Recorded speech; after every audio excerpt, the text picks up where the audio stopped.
हाँ बेटा देखो, एंथैल्पी का सिंपल से मतलब, एंथैल्पी मतलब होता है कि किसी सिस्टम के अंदर में जो टोटल हीट कंटेंट होता है। मतलब मैं क्या बताना चाह रहा हूँ कि हम लोग ये सिस्टम लेते हैं कोई भी, और इस सिस्टम के अंदर में मैं बोल रहा हूँ कि इसका जो टोटल हीट है या क्यू है, मैं दे नहीं रहा हूँ इसको, बाहर से एक्सटर्नल नहीं बोल रहा हूँ, इसके अंदर में जो हीट होगा उस टोटल हीट को हम लोग बोल देते हैं एंथैल्पी। तो अगर कभी भी डेफिनेशन आ जाए तो आप सिंपल सा बोल देना कि total heat content of the system is called enthalpy. Hindi में बोलना चाहूँ तो बोल सकता हूँ कि किसी सिस्टम का जो कुल उष्मा होती है उसे उस सिस्टम की एंथैल्पी कहते हैं, और इसे हम लोग किससे शो कर देते हैं, कैपिटल एच से शो कर देते हैं। तो यहां पर हेडिंग तो डाल ली हो ना बेटा, मैं भूल गया डालने, बहुत दिन बाद पढ़ाई हो रही लग रहा है, पेपर चल रहा था ना। एंथैल्पी, और इस एंथैल्पी को हम लोग शो करेंगे एच से। तो समझ में आ गया, डेफिनेशन लिख लोगे? तो पहले डेफिनेशन लिखते हैं, लिखो टोटल, अच्छा हिंदी में लिखवाना पड़ेगा ना, मैं इंग्लिश में रूटीन में चेंज हो गया हूं, पता नहीं कैसे।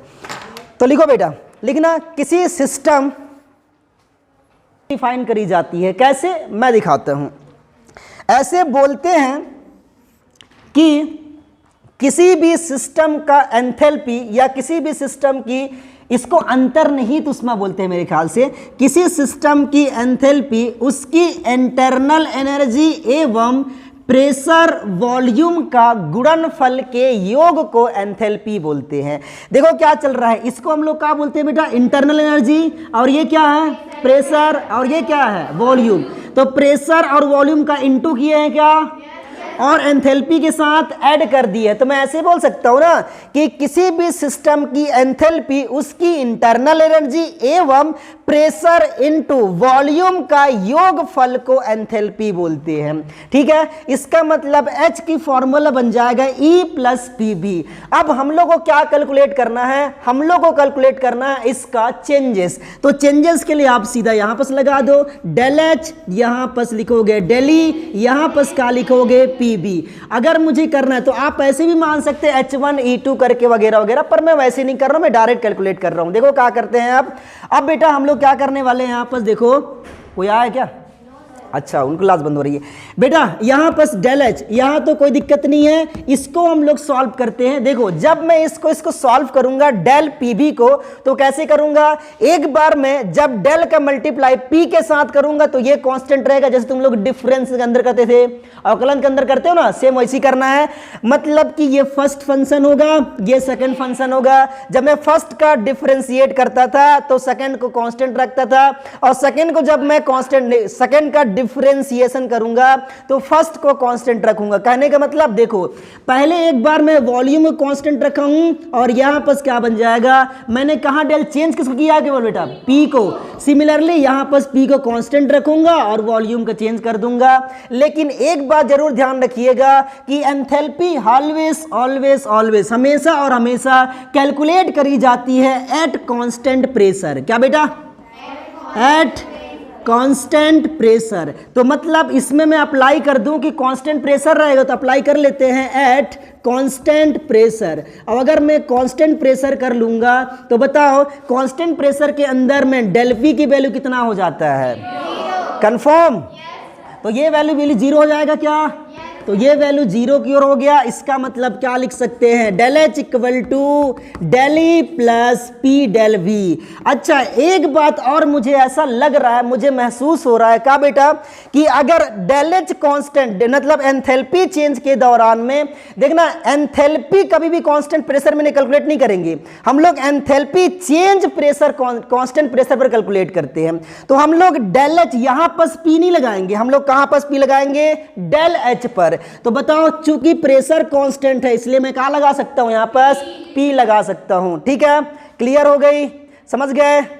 अच्छा कॉपी करो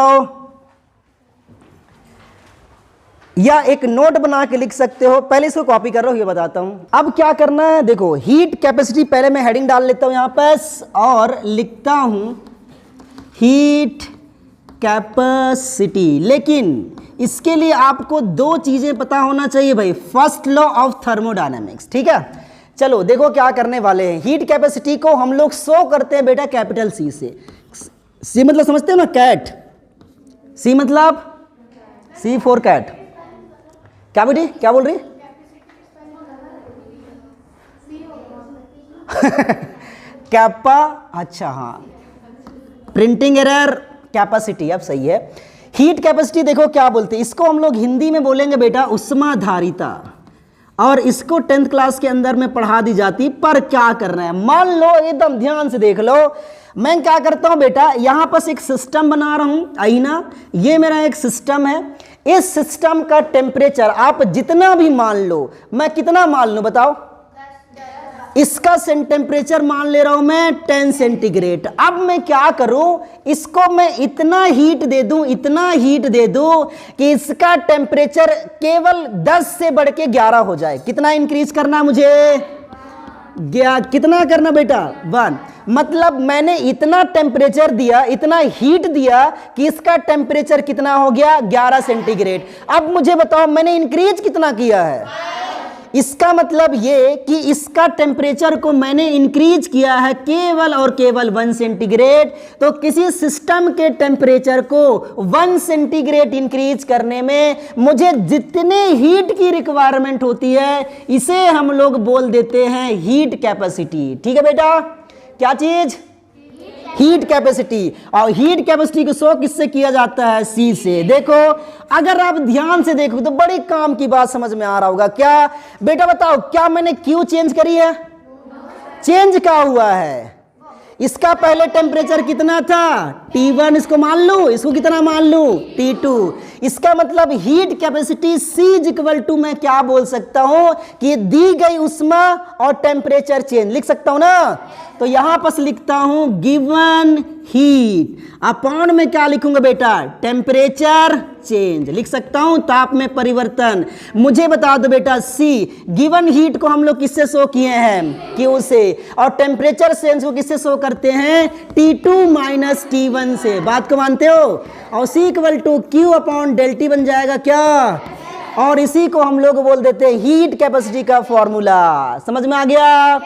डेफिनेशन क्या बनेगा, किसी सिस्टम के टेम्परेचर को 1 सेंटीग्रेड इंक्रीज करने के लिए मुझे जितने हीट की रिक्वायरमेंट होती है उसे उस सिस्टम की हीट कैपेसिटी बोलते हैं। क्लियर हो गया। डेफिनेशन लिखवाना पड़ेगा। अरे वाह मेरे बच्चों, हीट कैपेसिटी को अब मैं क्या करने वाला हूं, 2 टाइप्स के पढ़ने वाले हैं, टाइप्स ऑफ हीट कैपेसिटी। ठीक है, टाइप्स नहीं है, टाइप्स बोल भी सकते हो। और पहला मैं बोल रहा हूं बेटा, that is molar heat capacity. Hindi में बोलूं तो मोलर उष्माधारिता। तो मैं लिख रहा हूं मोलर हीट कैपेसिटी। देखो क्या करने वाले हैं मेरे बच्चों, देखना, मोलर हीट कैपेसिटी को शो करते हैं किससे, सी से। और मोलर के लिए एम लगा सकता हूं क्या। अब देखो कुछ नहीं करना है, मान लो मैंने ऐसा कोई सब्सटेंस लिया है जिसको हम सिस्टम बोला करते थे, ये सब्सटेंस है और इस सब्सटेंस का जो मास है मैं ले रहा हूं, नहीं मोलर पढ़ रहे हैं ना, तो इस सब्सटेंस का अमाउंट मुझे लेना पड़ेगा बेटा, क्या, दैट इज अमाउंट लेना पड़ेगा मुझे 1 मोल। अब मैं क्या करूंगा, इस 1 मोल सब्सटेंस है ना, कितना मोल सब्सटेंस है, 1 मोल। इस 1 मोल सब्सटेंस का टेम्परेचर मान लो कितना था, 20, और मैंने क्या करा, इतना इसको हीट दे दिया कि इसका टेम्परेचर 20 से बढ़कर कितना हो गया, 21 सेंटीग्रेड हो गया। तो बताओ इसको मैंने कितना टेम्परेचर दिया, कितना हीट दिया है, 1 सेंटीग्रेड दिया है ना। इसका मतलब ये हुआ कि किसी भी, नहीं ऐसे बोल सकते हैं कि 1 मोल सब्सटेंस के टेम्परेचर को इंक्रीज करने, नहीं 1 मोल सब्सटेंस के टेम्परेचर को 1 सेंटीग्रेड इंक्रीज करने के लिए मुझे जितनी हीट की रिक्वायरमेंट हो रहा है उसे हम लोग मोलर हीट कैपेसिटी बोलते हैं। ठीक है, डेफिनेशन तो सिंपल हो जाएगा बेटा, यहां पर क्या लिखोगे, Cm, और यहां पर हो जाएगा Q तो रहेगा ही है, आप चाहो तो लिख सकते हो। यहां पर क्या लिखूंगा बेटा, गिवन हीट, और नीचे क्या लिखूंगा, टेम्परेचर चेंज, टेम्परेचर, और यहां पर मैंने लिख लिया है चेंज। बताओ इसको मैं Cm से शो करूं, गिवन हीट को Q से करते हैं, टेम्परेचर चेंज को डेल T से। लेकिन एक बात समझ में नहीं आ रहा है कि ये फॉर्मूला तो पहले भी लिख चुके हैं, तो इसके लिए क्या करेंगे, हम स्टाइल मार लेंगे, यहां पर लगा देंगे बेटा n। n का मतलब क्या है, मोल ऑफ सब्सटेंस। ठीक है, तो ध्यान देना, बुक्स के अंदर शायद मिसिंग है मेरे ख्याल से, तो यहां पर एन डेल टी होगा। ठीक है बेटा, क्लियर हो गई। तो आप क्या बोलोगे कि 1 मोल सब्सटेंस के टेम्परेचर को 1 सेंटीग्रेड इंक्रीज करने के लिए मुझे जितनी हीट की रिक्वायर होती है उसे हम लोग मोलर हीट कैपेसिटी बोलते हैं। ठीक है, क्लियर हो गया। इसी से मिलता जुलता एक और टॉपिक्स है, उसको फिर उसके बाद कॉपी करिएगा, और उसको मैं बोलता हूं स्पेसिफिक हीट कैपेसिटी। पेपर के अंदर के लिए बहुत इंपॉर्टेंट है बेटा, ये मार्केट के क्वेश्चंस हैं। स्पेसिफिक हीट कैपेसिटी, और स्पेसिफिक हीट कैपेसिटी को हम लोग कैसे डिफाइन करेंगे? कुछ भी नहीं करना है आपको। सिमिलरली मैं ऐसा एक सब्सटेंस ले लूंगा और इस सब्सटेंस का मास आपको फिक्स करके रखना है कि इसका मास होना चाहिए 1 ग्राम, और इसका टेम्परेचर मान लो पहले कितना था 1 सेंटीग्रेड, या जितना भी था फलाना ढमक्का जो भी रहा होगा। इसको क्या करना है आपको? क्यों देना है? क्या देना बेटा? हीट। इतना हीट दो कि इसका टेम्परेचर 1 सेंटीग्रेड से बढ़कर कितना हो जाए? 2 सेंटीग्रेड। आपने इंक्रीज कितना किया है?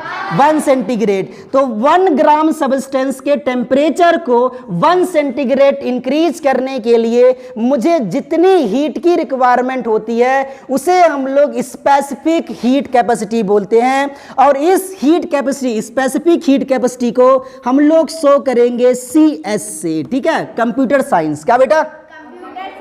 ही स्पेसिफिक हीट कैपेसिटी। ठीक है, अब फॉर्मूला सिमिलरली वैसी बन जाएगा, यहां पर CS लिख देना, और क्या लिखेंगे बेटा? Q, और यहां पर लिखना डेल टी। चूंकि मास है तो इसलिए यहां पर हम क्या लगा सकते हैं? M। तो ये फॉर्मूला बन चुका है। अच्छा, एक बात और, इसका यूनिट क्या बनेगा?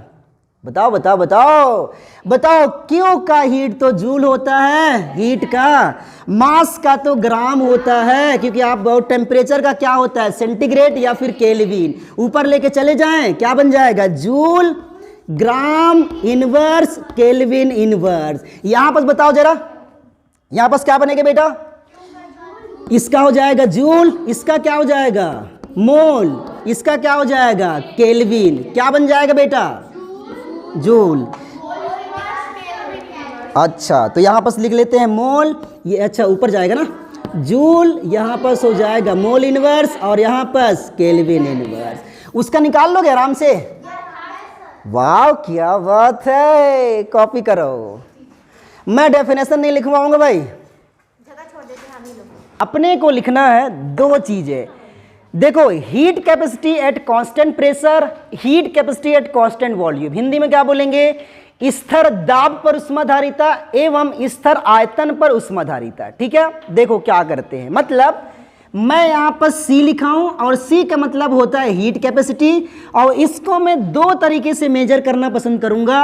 एक को मैं बोलूंगा बेटा CP, और दूसरे को मैं बोलना पसंद करूंगा CV। ठीक है, अच्छा, बहुत अच्छी बात है बेटा। इसका मतलब क्या है? Heat capacity at constant pressure, heat capacity at constant volume. तो नाम लिखते हैं इसका, that is heat capacity at constant, क्या बेटा? प्रेशर। और उसका नाम क्या हो जाएगा? तो ऐसे लिख दूं, ऐसे, और सीधा लिख देता हूं एट कांस्टेंट वॉल्यूम। समझ जाओगे मेरे ख्याल से? अच्छा, देखो क्या करना है, एक का डेफिनेशन लिखवाऊंगा, एक का अपने आप लिख लेना। मैंने बोला कि स्थिर दाब पर, कांस्टेंट प्रेशर पर किसी भी, नहीं ऐसे बोल सकते हैं, कांस्टेंट प्रेशर पर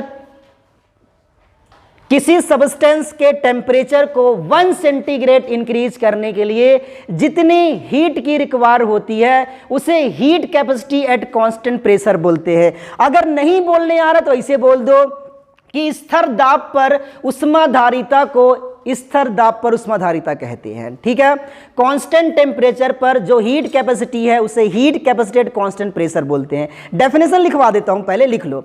तो लिखते हैं बेटा, लिखो, हाँ पहले ये लिख लो। डेफिनेशन लिखवा देता हूं कि कांस्टेंट प्रेशर पर किसी भी सब्सटेंस के टेम्परेचर को 1 सेंटीग्रेड इंक्रीज करने पर जितनी हीट की रिक्वायर्ड होती है उसे heat capacity at constant pressure बोलते हैं। सिमिलरली उसमें भी रहेगा, दैट इज कांस्टेंट वॉल्यूम में। लिखो एक साइड के साथ, इधर ना हीट कैपेसिटी लिखो, कांस्टेंट प्रेशर पर, हाँ सीपी के साइड में बेटा, कांस्टेंट प्रेशर पर किसी सब्सटेंस के टेम्परेचर को, किसी सब्सटेंस के टेम्परेचर को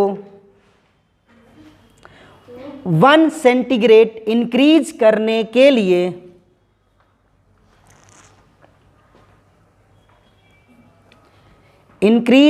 के लिए जितनी हीट की आवश्यकता होती है,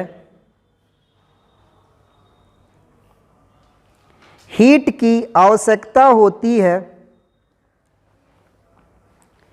उसे स्थिर दाब पर ऊष्माधारिता बोलते हैं। कांस्टेंट प्रेशर पर हीट कैपेसिटी कहते हैं। कांस्टेंट प्रेशर पर हीट कैपेसिटी कहते हैं।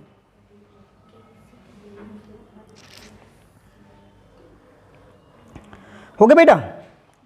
चलो अब देखो हम लोग क्या करेंगे, सिंपल से ऐसे लगाता हूं, यहां पर मैंने Cp लिया है और मैंने बोला है कि किसी भी सब्सटेंस के टेम्परेचर को Q देना है और यहां पर क्या चेंज हो जाएगा, ΔT। यही होगा, कंफर्म बात को मानते होगे बेटा? यहां पर प्रेशर कांस्टेंट है तो मैं यहां पर QP लगा सकता हूं क्या?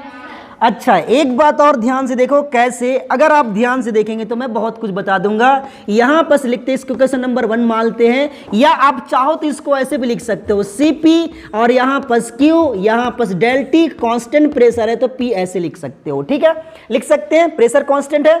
अब यहां पर लिखते हैं इसको इक्वेशन नंबर 1 मान सकते हो आप, इक्वेशन नंबर 1 मानोगे। अब हम लोग पहले फर्स्ट लॉ ऑफ थर्मोडायनामिक्स पढ़ेंगे भाई, from first law of thermodynamic, मैं शॉर्ट में लिख रहा हूं, थर्मोडायनामिक समझ जाओगे मेरे ख्याल से। फॉर्मूला क्या था बेटा बताओ? Q is equal to del E plus P del V, यही था ना? अच्छा ये बताओ, इसमें भी अगर आप देखोगे तो प्रेशर चेंज नहीं हो रहा है। प्रेशर चेंज हो रहा है क्या? नहीं। और प्रेशर चेंज नहीं हो रहा तो यहां पर मैं P लिख सकता हूं और इसी P के जगह पे ये वैल्यू रख सकता हूं क्या? पूरा रख सकता हूं ना? प्रेशर कांस्टेंट है तो क्या कर रहे हैं, तो ना पुटिंग द वैल्यू, इसको रफ करना पड़ेगा, putting the value of QP in equation number first. क्या बन जाएगा मेरा बेटा बता दो? Q, अच्छा यहां पर नहीं है, CP है, CP इज इक्वल टू, बताओ यहां पर क्या रख सकता हूं, या यहां पर ये वैल्यू रख सकता हूं ना, तो क्या बन जाएगा बता दो? del E plus P del V, और नीचे क्या हो जाएगा? ΔT, पूरा कांस्टेंट P लिख दें। एक बात और बता दो, अभी कुछ टाइम पहले नहीं पढ़ाया हूं, एंथैल्पी का formation del HP is equal to होता है del E plus P del V। बात को मानते हो क्या? यहां पर प्रेशर कांस्टेंट है, यहां प्रेशर कांस्टेंट है, क्या इसके जगह मैं del HP लिख सकता हूं? ये नीचे रहता है मेरे बच्चों वही ना, तो क्या करें, पुटिंग द वैल्यू रख डालो तो क्या हो जाएगा? देन ये देन यहां पर लिख लो, वी नो दैट, नहीं जानते हो तो भी लिखो Cp इज इक्वल टू क्या लिखूंगा बेटा? यहां पर del HP नहीं del H बाई क्या हो जाएगा? ΔT, constant P। इसी को हम लोग बोलते हैं heat capacity at constant pressure का फॉर्मूला। क्लियर है? जेरॉक्स करो, फिर आपको समझाता हूं heat capacity at constant volume का, फिर दोनों के बीच रिलेशन है भाई मार्केट वैल्यू को। आगे चलते हैं, देखो अब हम लोग पढ़ने वाले हैं heat capacity at constant volume, तो इसको मैं रफ करता हूं और दूसरा लिखते हैं CV। देखना CV क्या होगा, बहुत इजी है, समझ जाएंगे उसको। ऐसे मैं केवल इसको चेंज करूंगा, बाकी तो सब सेम रहने वाला है। बताओ बेटा, डेफिनेशन लिख लोगे ना? अच्छा यहां पर क्या लिखूंगा? Cp एट कांस्टेंट वॉल्यूम हो जाएगा। तो चलो इसको लिखते हैं। अब Cp को हम लोग कैसे डिफाइन करेंगे? देखो हमारे पास फॉर्मूला हो जाएगा Cp is equal to Q, और यहां पर लिखेंगे ΔT, पूरा कांस्टेंट नहीं, Cv है ना तो वॉल्यूम होगा, यहां पर V ऐसे लिखेंगे बेटा। अगर इसका मन लगे आपको तो ना लिख दो। बताओ from first law of thermodynamics, यहां पर Q लिखो, इक्वेशन नंबर 1, यहां पर लिखते हैं from first law of thermodynamics, यही लिखते हैं ना बेटा। और अगर ऐसा लिख रहे हैं तो मुझे बता दो यहाँ पर क्या बन जाएगा कि Q, इसके फॉर्मूला हम लोग कहाँ पढ़े हैं, Q equal to del E plus P del V, यही फॉर्मूला है। रखो तो क्या बन जाएगा बेटा, C V is equal to यहाँ पर del E plus P del V upon क्या लिखेंगे, क्या होगा सर? जिनको नहीं लगा होगा वो वैक्सीन। अच्छा, जिनको जिनको वैक्सीन नहीं लगा है, कितने ऐसे बच्चे हैं? खड़े हो जाओ, खड़े हो जाओ, खड़े हो जाओ। ऐसे बच्चे जिनको वैक्सीन नहीं लगा है भाई, हाँ भाई, तो 2 मिनट टाइम बचा हुआ, कर लेते हैं। बताओ बेटा, del E plus P del V होता है ना? अच्छा, तो इस वैल्यू के यहाँ पर रखूंगा तो क्या बन जाएगा, del E plus P del V upon del T लिख सकता हूँ क्या? अब पूरा कांस्टेंट वी लगा दूं? अच्छा अच्छा अच्छा अच्छा अच्छा, अगर बताओ मुझे वॉल्यूम अगर कांस्टेंट हो जाएगा तो ये वैल्यू 0 हो जाएगा क्या?